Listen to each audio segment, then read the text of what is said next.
लोगों के पास ना टैलेंट की कमी नहीं है। कोई सिंगिंग कर रहा है, कोई एक्टर है, कोई डांसर है, कोई डॉक्टर है, कोई सीए, कोई इंजीनियर, किसी का बिजनेस में बहुत इंटरेस्ट है। लेकिन जब अपनी बात करे और अपने पास कोई टैलेंट ना नजर आए तो बड़ा दुख होता है, बड़ी परेशानी होती है कि हमारे पास टैलेंट ही नहीं है, सरवाइव कैसे करेंगे। और इस कंपटीशन के जमाने में तो बहुत ज्यादा डर लगता है कि आगे करेंगे क्या। तो आपकी जो ये सोच है ना, और जो ये कंफ्यूजन है, आज ये क्लियर होने वाला है इस ऑडियो बुक समरी से। तो तैयार हो जाइए। ये समरी गीगल यानी कि ग्रेट आइडियाज ग्रेट लाइफ के द्वारा बनाई गई है। यहाँ पर आप समरीज को पढ़ सकते हैं, सुन सकते हैं, सबके साथ शेयर भी कर सकते हैं। मैं हूँ गिगलर रूबी पारेख आपके साथ। तो आज की समरी का नाम है ग्रिट, जिसे लिखा है एंजेला डकवर्थ ने। और इस समरी की बात करें तो सबसे पहला सवाल कि ये ग्रिट है क्या। दुनिया के जितने भी best athletes, doctors, artist, entrepreneurs और लॉयर्स है, इन सबका सीक्रेट है ग्रिट। वर्ल्ड क्लास स्किल्स और ग्रेट परफॉर्मेंस के पीछे भी यही सीक्रेट है। आप अगर एक पैदाइशी टैलेंटेड पर्सन नहीं है तो कोई बात नहीं, अब चाहे जो भी हो, जैसे भी हो, फिर भी आपके पास ग्रिट हो सकती है। इस समरी में आपको हम बताएंगे कि ग्रिट होती क्या है। आप इस समरी में जानेंगे कि सक्सेस में टैलेंट का कितना हाथ होता है, और आपको क्लियर गोल्स की इंपॉर्टेंस भी पता चलेगी। और ये भी पता चलेगा कि जिंदगी में गिव अप ना करना यानी हार न मानना कितना ज्यादा जरूरी है। अगर आप भी अपनी फील्ड में बेस्ट बनने का सपना देखते हैं और अपनी ट्रू कॉलिंग का वेट कर रहे हैं और एक वर्ल्ड क्लास पर्सन बनना चाहते हैं, तो इस समरी को जानना तो बनता है।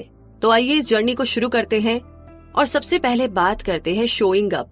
जानते हैं कि एग्जैक्टली ये क्या है। सिर्फ 10% एप्लीकेंट्स को ही यूनाइटेड स्टेट्स मिलिट्री एकेडमी में एडमिशन मिल पाता है, और इनमें से ज्यादातर एथलीट्स और हाई स्कूल के टीम कैप्टन्स होते हैं। लेकिन इनमें से कई सिर्फ 2 महीने की ट्रेनिंग के बाद ही एकेडमी छोड़कर चले जाते हैं। नए कैडेट्स बीस्ट बैरिक्स प्रोग्राम से ट्रेनिंग की शुरुआत करते हैं। उन्हें रोज सुबह 5 बजे उठना होता है। फिर पूरा दिन फिजिकल एक्सरसाइज, ट्रेनिंग और क्लासरूम लेक्चर्स का सिलसिला चलता ही रहता है। दिन भर में इन्हें बस 3 ब्रेक मिलते हैं, ब्रेकफास्ट, लंच और डिनर।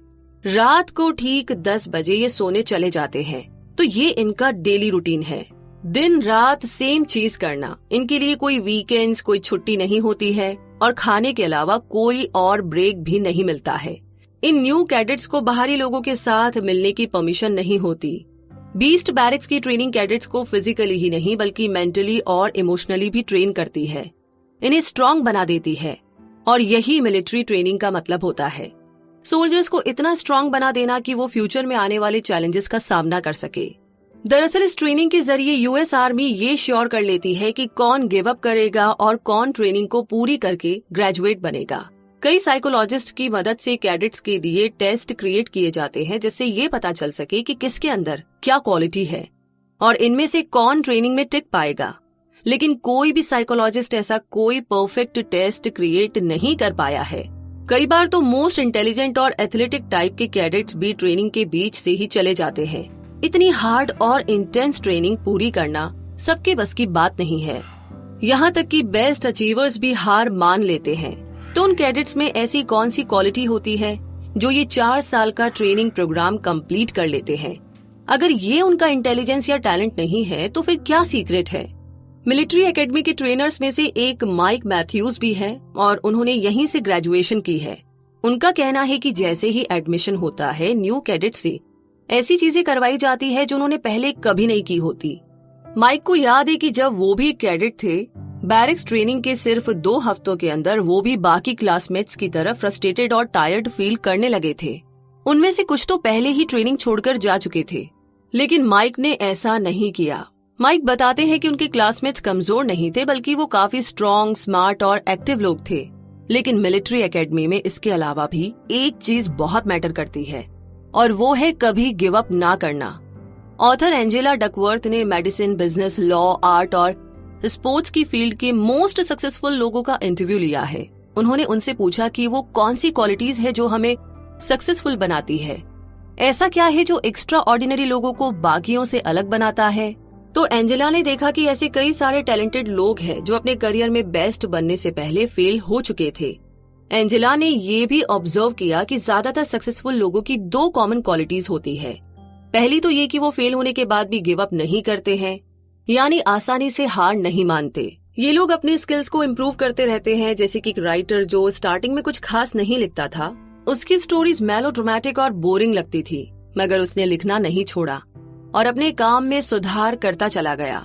बाद में उस राइटर ने एक काफी प्रेस्टिजियस अवार्ड भी जीता। सक्सेसफुल लोगों की दूसरी कॉमन क्वालिटी है कि वो कभी भी सेटिस्फाई नहीं होते, संतुष्ट नहीं होते। वो अपने काम में सुधार करते रहते हैं और तब तक करते हैं जब तक कि वो उसके मास्टर ना बन जाए। एक तरह से बोले तो उन्हें अपने काम से प्यार होता है। टास्क चाहे कितना भी फ्रस्ट्रेटिंग हो, बोरिंग या पेनफुल हो, ये उसे पूरा किए बिना बिल्कुल नहीं छोड़ते। ये लोग अपने सबसे बड़े क्रिटिक्स होते हैं। इन्हें अपने काम में कोई ना कोई कमी दिखाई देती है और नतीजा ये होता है कि ये बेहतर से बेहतर करते चले जाते हैं। अपने गोल्स को लेकर के ये एकदम क्लियर होते हैं। तो अगर हम इन दो क्वालिटीज के नाम रखें तो ये है परसोवियरेंस और दूसरी है पैशन। परसोवियरेंस है हार्ड वर्क और गिर के फिर से उठना, और पैशन है पक्का इरादा और डायरेक्शन। और इन सब क्वालिटीज को हम एक नाम दे सकते हैं और वो है ग्रिट, यानी पैशन और परसोवियरेंस।